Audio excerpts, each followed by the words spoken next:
এর জন্য এক প্রকার নিজের উইকেট বিলিয়ে দিয়ে গেলেন তানজিদ হাসান তামিম, যা দেখে গ্যালারিতে রেগে গিয়ে আঙ্গুল তুলে তানজিদ হাসান তামিমকে কি বললেন এক দশক। হংকংয়ের বিপক্ষে মাঠে নেমেছে আজ বাংলাদেশ দল।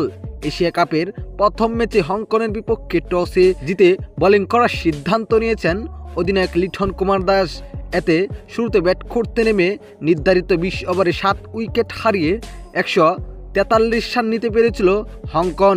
এই রানের জবাবে ব্যাট করতে নেমে রীতিমতোই ব্যাটিং তাণ্ডব শুরু করে দেয় পারভেজ হোসেন ইমন ও তানজিদ হাসান তামিম। কিন্তু পারভেজ হোসেন ইমন ছক্কা মারতে গিয়ে সীমানায় খাটা পড়েন।